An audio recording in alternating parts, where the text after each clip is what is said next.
Bonjour à tous, bienvenue dans cette nouvelle vidéo sur le thème de la modélisation des données dans Vision. Dans cette vidéo, nous allons voir une notion importante et transverse dans le studio, c'est la publication. Dans les précédentes vidéos, nous avons construit notre premier smart model, ma voiture, qu'on a un peu complexifié dans la partie qui traite de la modélisation avancée. Ce qu'il faut savoir ici, c'est que le modèle que nous avons créé n'est pas encore visible dans les autres modules du studio. Je ne vais pas pouvoir l'utiliser dans un workflow par exemple. Si j'ouvre l'éditeur de workflow, je peux voir que mes modèles, mon immatriculation et ma voiture ne sont pas accessibles. Par contre, on a accès à d'autres modèles qui sont publiés, les modèles immatriculation et voiture. On peut voir ces modèles ici dans le data modeler.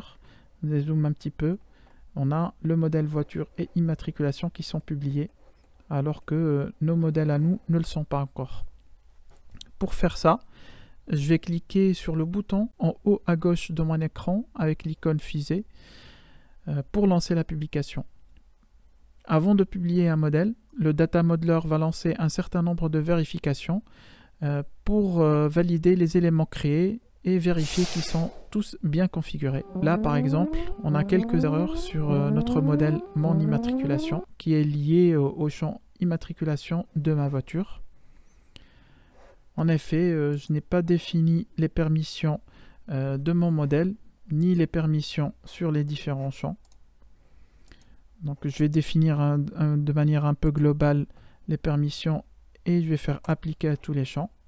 Je vois bien que les permissions de mon modèle et de mes propriétés sont bien définies.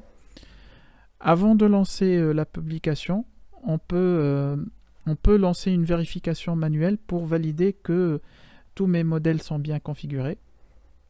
Pour cela, on peut cliquer sur le bouton qui est à côté, qui est situé à côté du bouton de publication.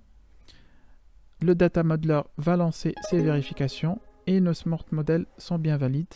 On va pouvoir les publier.